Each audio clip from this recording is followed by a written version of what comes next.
a lição de número 6. Deus abençoe. Graça e paz, irmãos.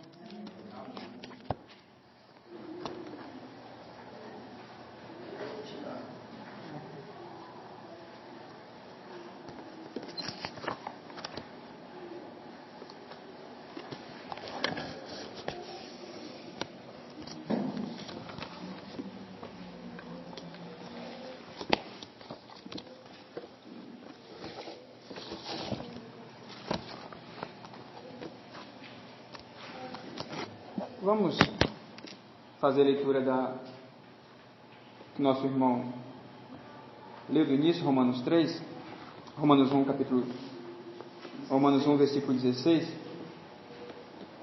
Tá bom? Que é o trecho proposto da nossa lição aí.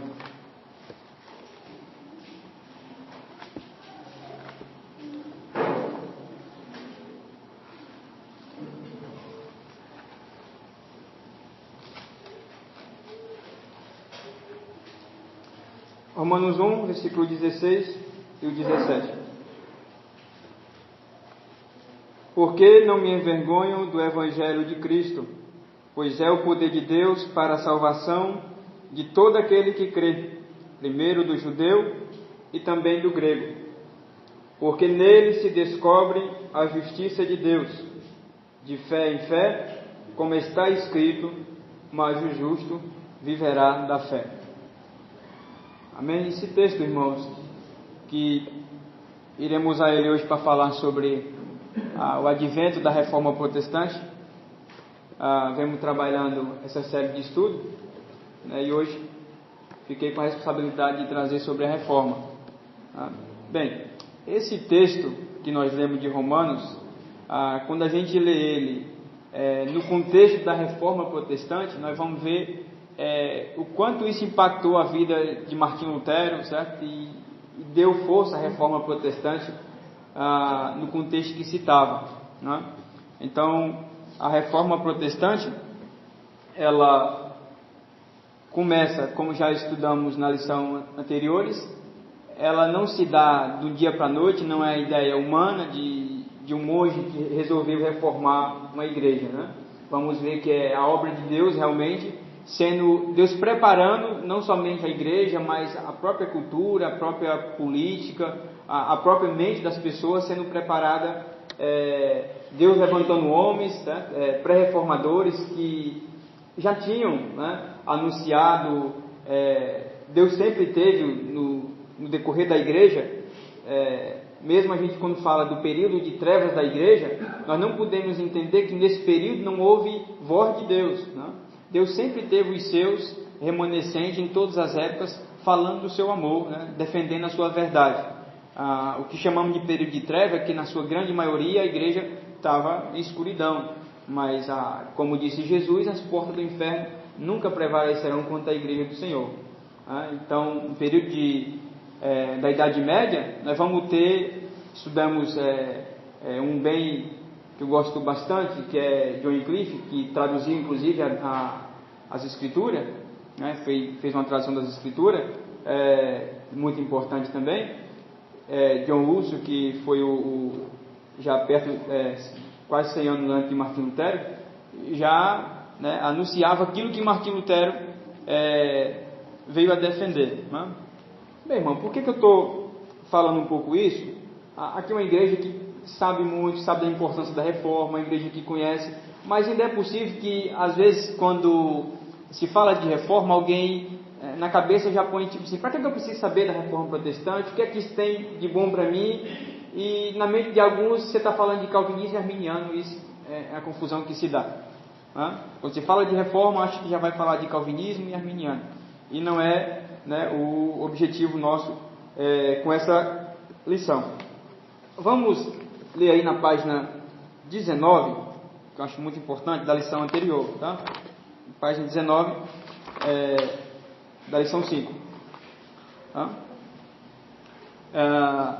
Bem, a época da reforma, a reforma realmente acontece em 1517 a 1648. Esse é o período aí, né, que quando Martinho Lutero faz as 95 teses, e aí começa a reforma protestante, né? Dá-se o fim da Idade Média e começando aí, né, a Era Moderna, né? Tem aí nesse tópico 3 aí as ferramentas da reforma, né? Se você olhar um pouquinho no segundo parágrafo, tem aí vários fatores que foram decisivos para a eclosão da reforma. A saber, item aí a corrupção eclesiástica e depravação moral do clero, é um dos fatores. O despreparo dos sacerdotes, o abandono do povo e a consequente insatisfação popular, né? Se nós temos uma corrupção da igreja em geral, se não tem obreiros preparados, o que se vai ter? Uma igreja insatisfeita, uma igreja de alguma maneira rejeitando, né? E aí tem o que se tem muito nesse sistema é a opressão religiosa e a venda de indulgência. A opressão religiosa da Idade Média, a religião muito mística, muito sem questionamento, né? A gente ainda vê um pouco isso no catolicismo, quando algum dogma é dito e ninguém pode questionar, né? Porque quem diz que foi autoridade não pode ser questionado essa autoridade. E aí nós temos a venda das indulgências, né? Eu vou falar um pouquinho delas, e a proliferação de ideias reformistas, como falamos dos pré-reformadores, com o advento da imprensa, né? E também aí vai ver vamos ter aí das artes, né? Que foi a época que abriu bem isso. E a busca da mudança impulsionada pela renascença. Bem, o que é a renascença? Renascença é um renascimento de um pouco da filosofia grega e romana, certo? Onde o homem tinha de novo o poder pensar, né? Poder ele pensar e questionar aquilo que estava sendo feito. inclusive o platonismo, certo, que falava muito isso, a filosofia grega que questionava tudo, questionava tanto. Então, na Renascença nasce esse conceito popular de o homem voltar, certo, a intelectual, a voltar a questionar as coisas, a querer saber a razão das coisas, certo? Por que eu creio assim? Porque já que a igreja estava todo mundo tão insatisfeito com o que a igreja se pregava, então foi-se o questionamento. Isso foi uma grande ferramenta para a reforma, porque essa insatisfação do povo e esse conceito cultural da filosofia, de as pessoas querer realmente entender as coisas, foi onde veio as dúvidas, as perguntas, e todo mundo começou a questionar o porquê das coisas que se era falado, que se era feita em nome da igreja, em nome do clero. Na época, a igreja católica mandava não somente na política, mas inclusive na vida das pessoas, o que elas pensavam. As pessoas eram limitadas, inclusive, seus pensamentos. E quando essa renascença nasce, que é chamado de ideias humanistas, o pensamento humanista, quando nasce aí a capacidade humana, o homem começa a se tornar importante. E aí a renascença ela vai trazer também problemas, porque ela vai dar muita ênfase à ideia humana. Enquanto a igreja pregava muito, o autoritarismo da igreja, e trazia o povo a uma opressão, essa liberdade do homem pensar começou a levar os homens a ter muito na sua capacidade de pensar, de agir. Certo? E aí nós vamos ter, além daquele desejo de questionar tudo, o homem começa a se tornar o centro das coisas. Não só da sua vida, da razão de viver, mas inclusive das coisas divinas, das coisas para com Deus. É aí que vai nascer, principalmente, não nascer, mas dar força à ideia do livre-arbítrio.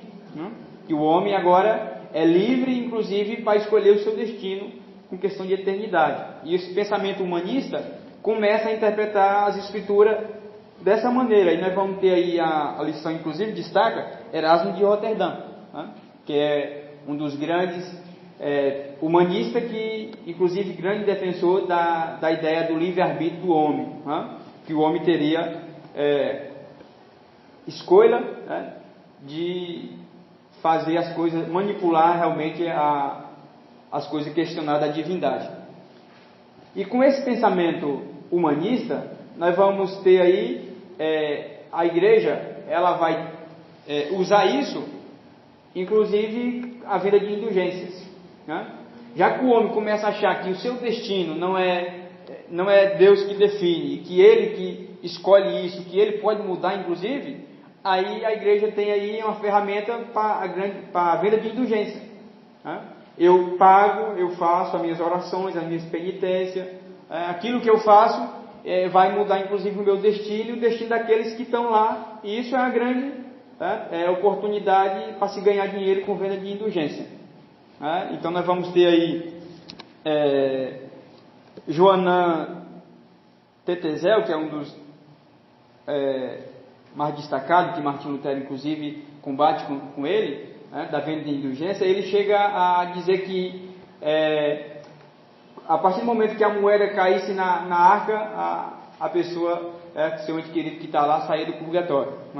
Então o pagamento de indulgência começa a levar ao extremo, que o ser humano, dos seus pecados, ele ia, depois de morrer, para o purgatório, e no purgatório agora eu daqui poder pagar, ou a maioria das vezes com dinheiro, com ofertas, mas muitas das vezes com penitência. Martinho Lutero mesmo, na sua biografia, ele sobe as escadarias atrás de tirar um dos seus entes queridos, e quando chega lá em cima, cai em si, que isso não tem valor algum, que não conseguia tirar jamais. Quando ele se levanta e aí vai ser crente de verdade. Então nós vamos ter esse contexto, irmão, certo? De um lado tem uma igreja opressora, totalmente corrompida, mas de outro lado nós temos uma população insatisfeita com a igreja, mas ao mesmo tempo crendo na capacidade humana. Então nós estamos saindo do extremo, que é o autoritarismo da igreja, indo para o outro extremo que o homem escolher todas as coisas. Bem, a Bíblia nem o correto da Bíblia não é autoritarismo da igreja, que a igreja não tem razão em tudo, e é o que Martinho Lutero vai defender, que as escrituras que têm razão em todas as coisas, ela que define todas as coisas, mas por outro lado, o ser humano não tem a capacidade de decidir as coisas concernentes a Deus, e isso é Deus que decide. Mas o pensamento humanista começou a levar, o Renascimento começou a dar a oportunidade de se abrir, essa oportunidade para se pregar indulgência. A gente fala assim, mas que absurdo alguém pregar indulgência, como que alguém... mas ele levantou muito dinheiro. E se ele levantou muito dinheiro é porque muita gente deu ouvido a isso. Não é diferente do que nós temos nos dias de hoje, quando nós vemos que absurdo, igreja fulano, pastor fulano arrecadou um patrimônio milionário. Mas por quê? Porque alguém também está movido pelas mesmas ideias. A venda de indulgência ela só tem força porque alguém acredita que o seu sacrifício poderia mudar alguma coisa concernente a Deus. Não é diferente do que nós temos hoje. Nós temos uma igreja que as pessoas entendem que o que elas fazem, isso vai dar a Deus, para que Deus dê retorno a elas depois pelo que ela fizer, seja financeiro ou seja mesmo a penitência mesmo, seja mesmo a ideia das boas obras. Nós temos esses extremos. Então, não se questiona só a igreja, se questiona também a igreja que eu falo, a liderança das igrejas, se questiona também quem vai lá atrás da bênção, como se diz. Quando alguém questiona porque eu fui lá e dei uma oferta de um valor e não aconteceu aquele valor que eu esperava, e eu vou lá e questiono esse pastor e até falo mal dele, mas eu fui movido pela mesma coisa que ele. Ele foi movido pela ganância de tirar dinheiro de mim, sabendo? E eu fui movido pela ganância de achar que Deus ia fazer uma moeda de troca comigo. Os dois estão na mesma situação. Então, quando a gente vê o contexto da igreja no período da Reforma, é muito parecido com o contexto da igreja que nós temos hoje no Brasil, principalmente. Uma igreja, os crentes insatisfeitos, aqueles que tem cabeça, pensa, insatisfeito, e de outro lado nós vamos ter uma igreja totalmente mística, sem dar razão às coisas, e nós vamos ter uma sociedade que pensa muito, a juventude que questiona tudo, e essa juventude vai questionar todas as coisas, e vai questionar inclusive a autoridade da igreja em muitas das coisas. Então nós temos esse contexto aí, Então nesse contexto da Reforma, então Deus prepara Martinho Lutero, que é a grande figura aí da Reforma, é a grande figura aí levantada por Deus para dar início à Reforma. Não é só ele, nós vamos ter João Calvino, vamos ter aí, que a revista cita inclusive, nós vamos ter, além de João Calvino, nós vamos ter Zwingli, também, que contribui muito com a Reforma, e tem outros também, Bernardo de Claraval, se não me engano, Claraval, de 1090 a 1153, também contribuiu bastante. Mas esse movimento da igreja da Reforma Protestante, a importância de nós entender ele é que nesse contexto, como disse Deus na sua palavra, que a sua igreja realmente, ele aviva a sua obra no meio dos séculos, como está em Abacuque, e a igreja de Deus, Deus vai levantando o seu. Ele levantar Martinho Lutero nesse contexto de pregamento de indulgência, e aí, como diz a própria palavra de Deus, é no meio disso que os verdadeiros se manifestam. Paulo diz, é bom que há erro, é bom que haja isso para que os verdadeiros se manifestem. E aí Martinho Lutero não aguenta mais essa situação, e aí nós vamos entender agora, voltando aí para Romanos 1, a força que tem esse versículo nesse contexto da Reforma. Então a igreja se pregava uma salvação meritória, que o homem ele era salvo pelas boas obras que ele fazia, que a justificação por Deus era dada meritória. Vamos ler de novo o versículo, o 17 principalmente, fala: porque nele se descobre a justiça de Deus. Justificação de Deus, a justiça de Deus é o ato de Deus justificar o pecador, e a igreja se pregava isso, que o homem adquiria isso pelo seu esforço, e aí juntando isso com o pensamento humanista, daria exatamente aquilo que acontecia, a igreja levantar as obras, o esforço humano, aquilo que o homem fizesse, isso justificaria ele diante de Deus, as suas ações, as suas atitudes, fazer tudo isso. E aí, de outro lado, e aí Martinho Lutero, ao ler esse versículo, a Deus iluminar ele com esse texto, porque nele se descobre, nele quem? No Evangelho, se descobre a justiça de Deus, de fé em fé, como está escrito, o justo viverá pela fé. Vamos ter uma lição, inclusive, só sobre a fé. Mas, nesse contexto, nós vamos ter Martinho Lutero agora defendendo que a fé, a justificação era somente pela fé sem as obras. Nada do que o homem faria, isso era meritório diante de Deus. E por que isso não é meritório diante de Deus? Romanos 3, vamos lá? Romanos 3.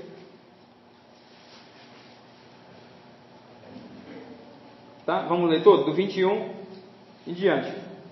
Mas agora se manifestou sem a lei a justiça de Deus, tendo o testemunho da lei e dos profetas, isto é, a justiça de Deus pela fé em Jesus Cristo, para todos e sobre todos os que creem, porque não há diferença. Porque todos pecaram e destituídos estão da glória de Deus, sendo justificados gratuitamente pela sua graça, pela redenção que há em Cristo Jesus. Justificação somente pela graça de Deus por meio da fé. E por que não há meritório? Porque segundo a Bíblia, e Martinho Lutero vai explicar bem isso, que todos pecaram. A condição do homem de pecador, de injustificável diante de Deus, nada do que nós possamos fazer poderá nos justificar diante de Deus. Entender isso, irmãos, vai levar nós, uma igreja, a não cair. Nós vamos falar estamos falando de indulgência, que é lá da época da reforma. Bem, a indulgência só mudou de nome, mas continua na igreja a mesma coisa. Mas continua a pessoa sendo atraído a ele fazer algo para como se justifique ele diante de Deus, inclusive o que eu faço. Se eu oro muito, se eu jejuo muito, se eu me consagro muito, se eu dou um bom testemunho, tudo isso é bíblico e a Bíblia requer isso de nós. Mas isso não traz nós situação melhor do que ninguém. Ou nós não entendemos o que diz a Bíblia sobre o publicano e o fariseu. Um esbanjal que fez as suas orações e as suas esmolas e o seu jejum diante de Deus, e aquilo não tem valor algum porque ele se gloriou naquilo que fazia. Se nós jejuamos, se nós nos consagramos, isso é a graça de Deus que nos concede isso. Sem ela, nós não conseguimos nem se curvar diante de Deus, porque por natureza, o ser humano, a tendência dele é cada vez entrar em depravação pior. Nós temos questão do pastor lá que foi assassinado, tem muita coisa na internet, certo? Da Flor de Lilás que mandou matar, muita coisa se fala na internet sobre isso, muito questionamento, e às vezes a gente fica mais admirado com os questionamentos que os crentes põem do que mesmo com o que a pessoa fez. Porque se coloca, meu Deus, que absurdo. Bem, para mim isso não me surpreende, porque eu sei o que o homem é capaz de fazer. O homem sem Cristo, que ele é capaz de fazer. Se não for a graça de Deus na minha vida, eu faço a mesma coisa ou pior. Se eu não faço hoje, é porque a graça de Deus me impede disso. Como diz lá em Romanos, se ele nos abandonar nossos próprios desejos, é terrível o coração do homem. Mas parece que nós não conhecemos a nós mesmos pela luz da palavra de Deus. Então, quando Martinho Lutero prega as 95 teses na igreja de Wittenberg, é com esse objetivo, de combater essa venda de indulgência, aonde levava o homem a confiar, o engano da confiança da autojustificação. que eu vou ser justificado diante de Deus pelo aquilo que eu faço. Trazia uma segurança falsa a alguém. E esse é o grande perigo que eu acho que é mais perigoso, a questão da indulgência. A questão que nós temos hoje da teologia da prosperidade, por exemplo. O maior perigo não é e lá se usava, inclusive, na questão de salvação. Hoje esquecer até a questão de salvação, é somente as coisas materiais mesmo para hoje, sabe? Salvação não se toca nesse assunto, nesse contexto. Mas lá era realmente, o homem falava muito sobre eternidade, sobre a outra vida, então era muito sobre isso. Mas a salvação do homem, ele confiar no que ele faz, nas suas obras, vai levar nós a uma segurança que na verdade não tem segurança alguma, porque só há segurança quem está em Cristo. Nós só podemos realmente estar seguro aquele que foi alcançado por Cristo e tem o seu Espírito, que fomos realmente salvos por Ele. O que nós fazemos não há segurança em nós do que nós fazemos para poder adquirir alguma coisa de Deus. E a venda das indulgências, é o que Martinho Lutero questiona tanto, é que isso levava a igreja a começar a ter uma confiança no que elas faziam, e aí não perceber o perigo que se estava entrando. Quando eu tenho uma confiança que aquilo está me justificando, mas quando aquilo na verdade é um engano, é uma mentira, que não tem valor algum diante das Escrituras. Então Deus só aceitaria a justificação, como foi o texto que nós lemos, sendo justificado gratuito, sim, pela sua graça, mas por quê? Pela redenção que há em Cristo Jesus.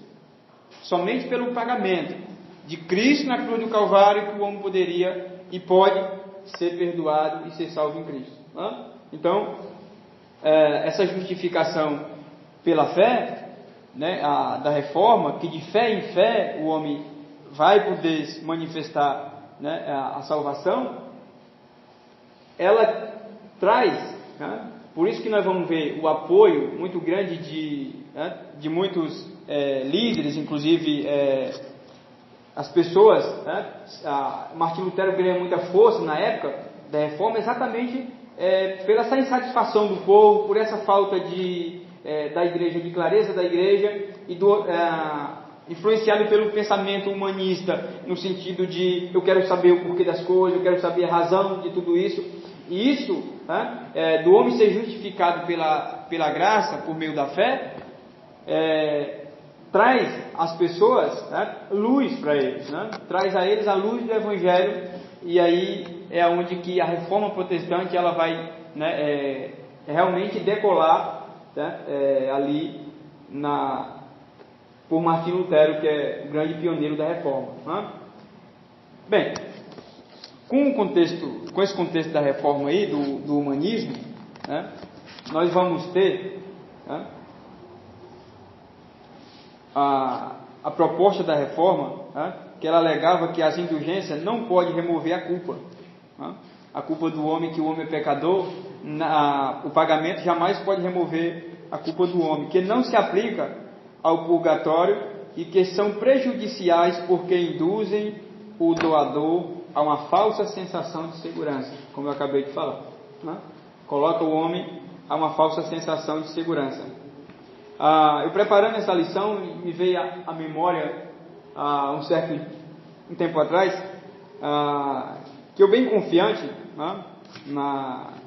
de tanto tempo já de batizado na igreja, e um dia alguém teve uma oportunidade e falou, pegou um texto inclusive do Antigo Testamento, depois usou, falou, Deus não tem se agradado do vosso culto. Bem, aqui entrou em mim como uma flecha. A maioria das irmãs que estavam lá questionaram, vieram para casa questionando, porque aquela irmã estava na carne, porque ela não sabia da vida de ninguém. Eu falei, bem, não sei que para mim aquilo entrou no meu coração, e parece que aquilo abriu meus olhos, que toda a minha vida, tudo que eu fazia, os evangelismos, os cultos que eu ia, a escola bíblica que eu ia, nada disso tinha segurança, parecia que saía pelo meio dos meus dedos tudo aquilo, não tinha segurança. E eu lembro que eu passei acho que uns 3 meses tentando entender Romanos 5, e perguntava para um e perguntava para outro, e até que Até hoje não consegui me entender, né? Mas aquilo trouxe a mim, certo? Aquela insegurança e aquela consciência que a minha condição de miserável diante de Deus, realmente nada que eu fizesse poderia eu melhorar a minha condição diante de Deus. Essa é a dúvida de todos os crentes. Romanos 5, 6, 7 e 8. É a conversão quando você erra, quando você deixa de ser, quando você aceita, e até chegar a Romanos 8.1, que nenhuma condenação há para os que estão em Cristo. Estou tentando chegar a Romanos 8.1 ainda. Estou tentando chegar lá. Às vezes, quando eu olho para a minha natureza, às vezes é difícil olhar para Romanos 8.1. Mas é a sequência de Romanos. Então, irmão, certo? Isso traz a gente realmente um quebrantamento, né? A humilhar diante de Deus e a gente reconhecer realmente que não somos ninguém realmente, né? Não somos nada, não há em nós. Inclusive, bate aquele abatimento em você, que inclusive parece que você vai parar, não quer mais continuar para frente, certo? De olhar para a sua natureza e não querer mais continuar. Né? Bem, Martinho Lutero teve esses transtornos, já li sua biografia, terríveis dele, acho que pior do que o meu, né? Mas ele tinha mais força do que eu para continuar. Só por ele, né? Então, quando a importância, irmão, da reforma protestante, né? Bem, uma das coisas melhor que Martinho Lutero, assim, questão da reforma, né, faz porque a grande força da reforma é a tradução da Bíblia para o alemão. Né? E ali vai ter as pessoas simples poder ter acesso às suas dúvidas. Né? Sabe aquelas coisas que às vezes as pessoas têm dúvida? Eu lembro que antes eu não tinha nem ido para a igreja ainda, né? Não gostava de crente, não tinha ido para a igreja ainda e tinha muito questionamento. E um dia minha mulher me convenceu a ir na igreja e vi umas coisas que foram totalmente aquém daquilo que eu achava de igreja, né? E realmente estava errado. Mas aí eu passei numa loja e comprei uma bíbliazinha porque eu queria descobrir a verdade daquilo que estava sendo pregado. Ali foi meu ponto de partida para o Evangelho, né? Comecei a ler os Evangelhos e quando veio que não, estava dentro da igreja chorando e pedindo para aceitar Jesus, né? Não precisou ninguém fazer apelo, não. Eu estava vendo a hora o pregador terminar o culto e para mim já tinha chorado quase, acho que eu chorei a vida todinha chorando naquele dia, né? Mas é isso que acontece, né? As Escrituras, ela nos dá clareza, né? Nos dá segurança, e ao ele traduzir a Bíblia, ela trouxe às pessoas resposta para os seus questionamentos, para as suas dúvidas, né? Então, por isso que a igreja aí, ela vai dar, né, a reforma protestante tem tanta força, né? Vai dar tanta força porque a palavra de Deus realmente traz sentido para a vida do homem, traz sentido para as suas dúvidas, para as suas perguntas, né? Então nós temos aí no segundo tópico, né, nós vamos ter aí a igreja luterana, né? Vamos ler aqui antes a introdução da nossa revista, tá bom? Eu vou comentar alguma coisa sobre ela, tá? Conforme foi mostrado no estudo anterior, a reforma da igreja vinha sendo engredada e já há muito tempo o anseio reformista se assemelhava a água represada, prestes a arrebentar a represa. Deus suscitou para aquele momento histórico líderes de aguçada percepção, tanto no meio eclesiástico quanto no meio civil. As condições sociais, culturais, econômicas e políticas eram extremamente favoráveis. A reforma protestante do século XVI foi um movimento religioso em prol de um cristianismo autêntico, propondo um retorno aos princípios fundamentais do Evangelho de Cristo, visto que a igreja estava degenerada por ter se afastado desses princípios. Então a ideia da reforma protestante não é como alguém acha que nós somos uma igreja que não concordou com a igreja católica e começou a criar princípios e um novo modelo, como não é muita seita que nós vamos ter. A ideia de reforma protestante é voltar aos princípios que a igreja tinha se perdido, que é o que aqueles que hoje que defendem o evangelho verdadeiro propõem, a voltar aos princípios do evangelho. É um contexto, irmão, muito parecido com o que nós temos. Quando certas práticas que nós temos na igreja, defendida por Martinho Lutero, por exemplo, é que certa prática ela teria que ter apoio das Escrituras. Alguma prática dentro dos crentes na igreja precisava ter convicção pelas Escrituras. E muitos dogmas que eram criados, muitos conceitos, as Escrituras não tinham nada a ver com isso. É o que nós temos hoje. Às vezes nós temos, você vê alguma prática da igreja e você fala assim, irmão, mas aonde que está isso na Bíblia? E ele vai falar, não, irmão, a Bíblia não, é a minha fé que importa. É isso que acontece, como aconteceu um tempo aí, alguns dias atrás, alguém começou a falar para mim sobre questão de expulsar demônio, e falou que tinha que ser assim, tinha que jejuar tantos dias, tinha que ter um ritual na hora de expulsar o demônio e tal, e tinha um que era pombogira, outro era chucaveira, e eu olhei para ele e falei assim, irmão, onde que está esse nome na Bíblia? Chucaveira... não, irmão, ele não está. Irmão, esse nome é dado lá de onde eles vêm. Tem de macumba lá que é dado, centro espírita, esse nome é eles. E você nunca leu João 8,44? O diabo é o pai da mentira, nunca falou a verdade, tudo que ele profere é mentira, porque é o pai da mentira. E eu vou crer no que ele fala? Mas eu começo a achar que não, realmente o demônio tem esse nome. Ele falou, ele não fala a verdade. E aí, como é que fica? Falei, irmão, só tem uma coisa. A Bíblia é bem simples na questão de expulsar um demônio. No meu nome vocês expulsarão um demônio. Pronto, irmão, é só isso. Jesus diz, no meu nome vocês expulsarão um demônio. É o nome de Jesus que tem autoridade para essas coisas. Mas se cria conceitos e crenças que não têm apoio nas Escrituras. E quando você questiona aquilo que não está nas Escrituras, o que você vai ouvir é o dono da verdade, você quer ser sabido, é o sabe tudo, teologia. É isso que a gente vai escutar. Eu creio assim, minha fé é assim, mas é uma fé certa. E não podemos ser humanista demais em achar que nós somos o centro da vida, que somos o centro das coisas do mundo, como hoje nós temos o antropocentrismo exagerado das pessoas, de achar que o homem é razão de todas as coisas, mas do outro lado também não podemos achar que nós somos também, não somos razão das coisas, mas de um outro lado nós também não somos uma marionete que a fé cega, que não precisa compreender, que alguém não precisa, no que não pode ser questionado. Eu ensinava na escola bíblica na igreja, e um dia o irmão me questionou aquilo que eu estava ensinando, e dois presbíteros levantou e falou, o irmão não pode questionar. Eu falei, então eu vou sair daqui. Se a escola bíblica, se o irmão não pode questionar aquilo que eu estou ensinando, então vamos para a igreja católica, fica lá, o Papa reza a missa e vamos para casa. Se não pode questionar, se está lá para aprender e não pode questionar para aprender, aí fica complicado essas coisas. Com base, né? Claro, com base. E é a complicação das perguntas que nós temos, às vezes. Mas era correto, irmão, o questionamento que estava se falando, entendeu? Mas é aquela história, tipo assim, se eu não tenho resposta para a pergunta do irmão, é melhor que eu não queira que ele questione aquilo. Eu nunca tive problema com essas coisas.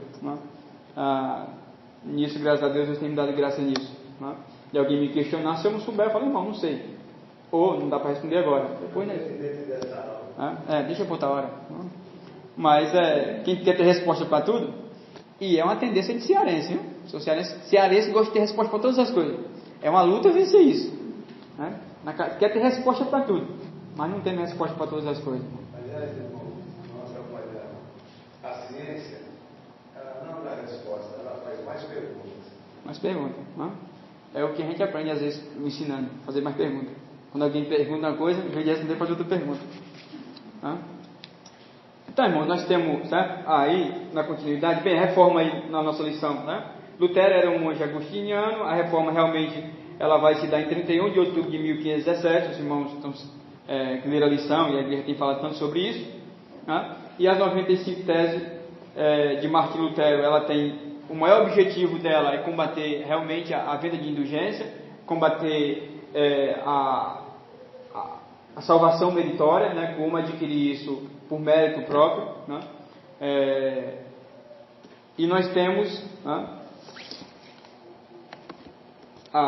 eu vi esses dias um pregador aí, bem humanista, não lembro o nome dele agora, até na televisão esses dias, ele falando, e é famoso, falando bem abertamente, aonde que está na Bíblia que o meu destino e o seu destino é Deus que decide? Né? O destino nosso, quem decide, somos nós. Né? A única que está na Bíblia é que é Deus que decide nosso destino, né? Que decide nossa vida. Né? E as pessoas gostam bastante. Né? Inclusive que tem bastante gente que crê nisso. E aí nós temos aí, tá? Depois, não quero entrar muito aqui, senão a outra lição vai falar sobre o avanço da reforma. Né? Não quero entrar aqui. Mas a lição, ela vai falar sobre Martinho Lutero, né? Vai criar a igreja luterana, né? Os princípios da igreja luterana aí, né? Os principais defesa de Martinho Lutero, né? Os pontos principais da sua teologia, está aí no tópico 2, tem lá: a Bíblia é a única fonte segura para a fé cristã. Né? A única. Martinho Lutero, quando vai ser questionado sobre as suas 95 teses, ele fala: se você me convencer que eu estou errado pelas Escrituras, você me convencer disso, eu revogo tudo que falei. Mas se não é correto eu ir contra a minha consciência. Né? É um dos seus testemunhos conceitos, que acho que o irmão vai falar na Contra-Reforma. O segundo ponto, tá? A justificação do pecador é pela fé, como ato da graça divina. Deus declara o pecador justo por intermédio da morte de Jesus, e não por meio de obras meritórias humanas. Tá? Enquanto o humanismo e a igreja católica pregava que a justificação, né, ela era meritória, ou seja, ela era adquirida pelo esforço humano. E a Bíblia, Martinho Lutero defendia à luz da palavra de Deus, de Romanos inclusive, que nós lemos, que ela é imputada, sem as obras. Pela graça divina de Deus, sem as obras, ela é imputada ao homem. Por isso, como é justificado gratuitamente. Somos justificados pela graça. Gratuito, mas com preço. De graça para nós, mas teve um preço.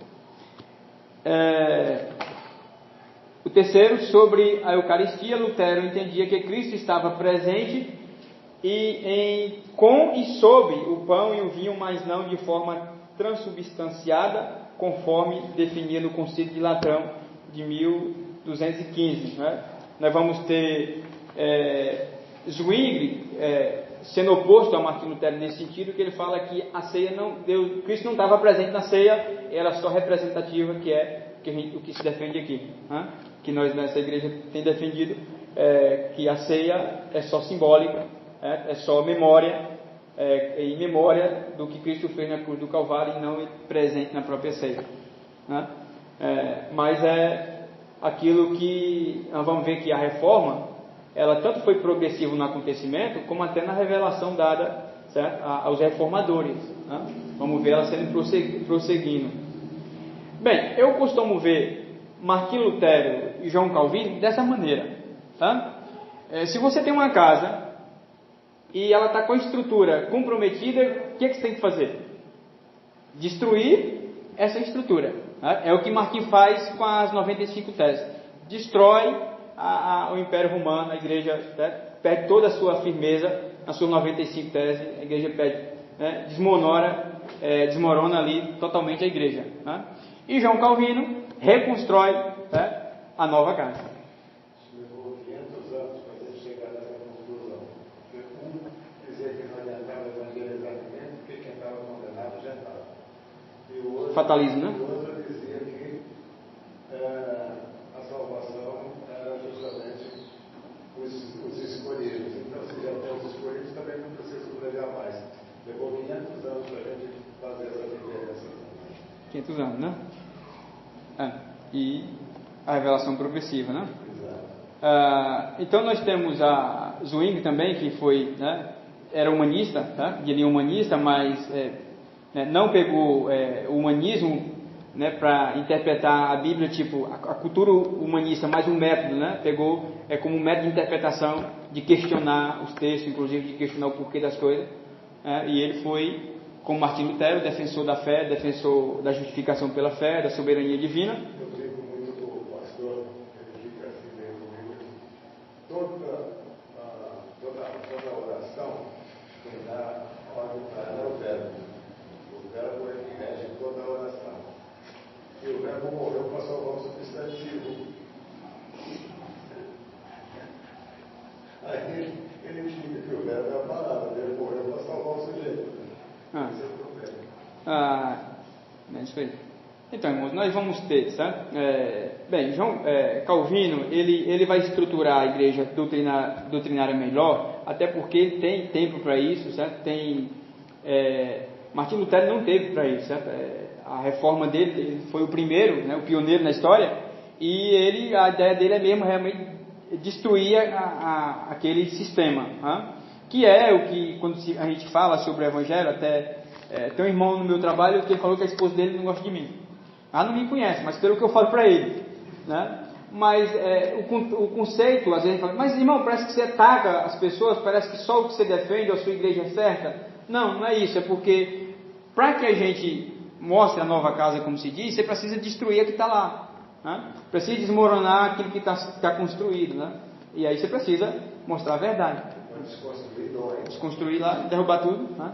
Eu que mexo com casa sei como é que é isso, né? Desconstrói tudo para uma bagunça total, né? Então, quero encerrar só recapitulando o que a gente falou um pouco para que os irmãos tenham entendido, certo? Bem, Martim Lutero defende justificação pela fé imputada, né? Isso por Deus gratuitamente, sem as obras, sem o esforço humano, né? E a igreja, quando pregava sobre o pagamento de indulgência, né, que a justificação era pelas obras, isso adquirido com mérito humano, né? Bem, eles tinham um objetivo que era construir a Basílica de São Pedro, certo? E apesar de arrecadar muito dinheiro, e a venda de indulgência via bem para isso, né? Usou esse momento para isso. Mas a proposta da reforma é trazer a nós ser crítico no sentido não de achar que somos donos da verdade e sabemos das coisas, todas as coisas, mas de entender que as Escrituras, elas são realmente nossa regra de fé e prática, não só de falácia, não só de boca que nós tanto falamos, sabe? Não, a Bíblia é minha regra de fé e prática, mas não é. Na prática não é isso que acontece conosco, tá? E a reforma, ela traz essa ideia de nós defender realmente as Escrituras, tá? Defender realmente a palavra de Deus, o Evangelho que Cristo nos ensinou, né? Quando eu olho para esses reformadores, a gente começa a ver o preço, né? A luta que eles tiveram, né? Morreram inclusive, foram tidos como herege por todo mundo, né? Para defender o Evangelho de Cristo, né? Para defender aquilo que a palavra de Deus nos ensina. E às vezes nós não queremos falar a verdade do Evangelho para alguém, porque o irmão vai ficar virado comigo, não vai ser mais meu amigo. E aí que espécie de crente nós somos, irmãos? Isso é questionável para a gente, né? Ao olhar para a reforma, não tem como nós não olhar no espírito evangelístico, de ganhar as pessoas que estão enganadas. Às vezes a gente critica tanto as coisas que estão erradas lá fora, mas nós não queremos, né, abrir mão da nossa posição para falar da verdade para essas pessoas, né? Foi o que eles fizeram, se exporam para mostrar a verdade do Evangelho para as pessoas, né? Isso, claro, não foi o homem que fez, foi impulsionado por Deus, mas precisamos pedir a Deus isso, né? Que Deus nos avive na sua obra. O grande problema que nós temos hoje, irmão, é que hoje estão pregando heresia, estão escondendo a verdade, dizendo que as pessoas não vão suportar, e ninguém está pregando o Evangelho. Eu não sei para que tem essas igrejas, então. Uma vinheta da Igreja Evangélica da Paz, né, que o homem é justificado, que devemos fazer pela verdade, aquilo que aceita faz pela mentira, né? Irmãos, espero que os irmãos tenham, né, Deus tenha falado no coração dos irmãos, que nós possamos, irmãos, realmente pedir a Deus, como disse Abacuque, né? Aviva-nos, Senhor, tua obra no meio dos séculos, né? Que Deus faça isso conosco, irmãos, certo? Esse é o meu desejo do meu coração. Amém?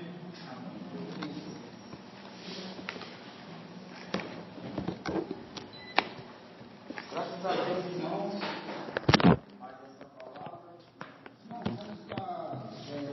Adorando a Deus com nossos dízimos e ofertas, colocando mais no Senhor, com a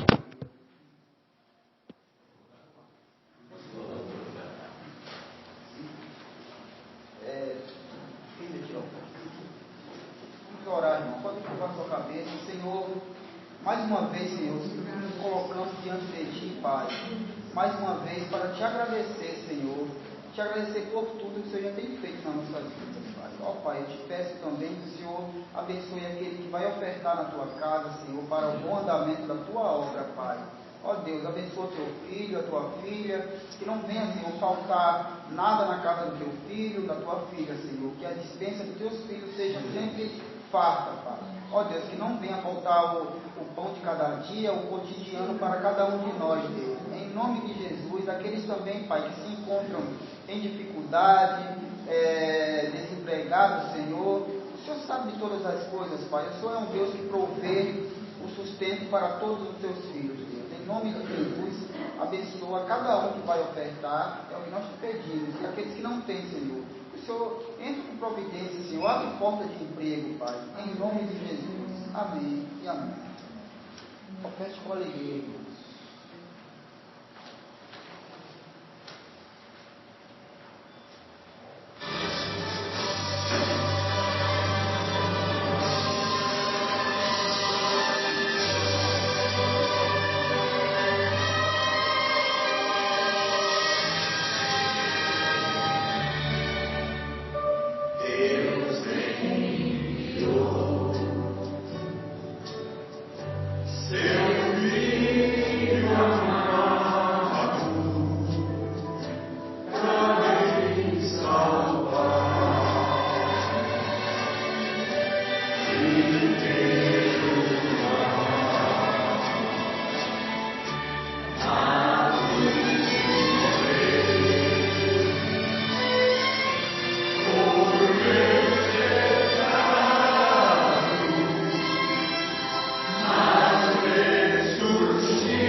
gratos a Deus por saber disso, que as nossas vidas estão na mão de nosso Deus, né? E ser grato por isso. Tá de pé, irmão, vamos estar encerrando.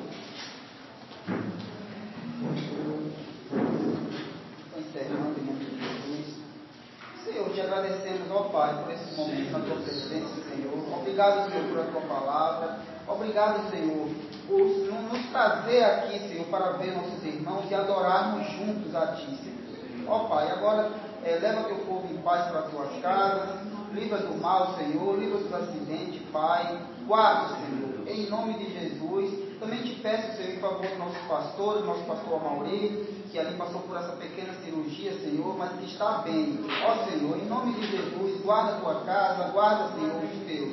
Em nome de Jesus, leva o teu povo em paz. Amém e amém. Amém, irmãos. Que o amor de Deus, a graça do nosso Senhor Jesus Cristo, a doce consolação do Espírito Santo esteja com todos, não só agora, mas para todos sempre, e todos dizem amém. Que Deus abençoe. Escondi tua palavra no meu coração. Acesse nosso portal na internet. Notícias, devocionais, estudos bíblicos, vídeos, ministério, declaração de fé, pedidos. Fale conosco. Acesse ministériodareconciliação.net.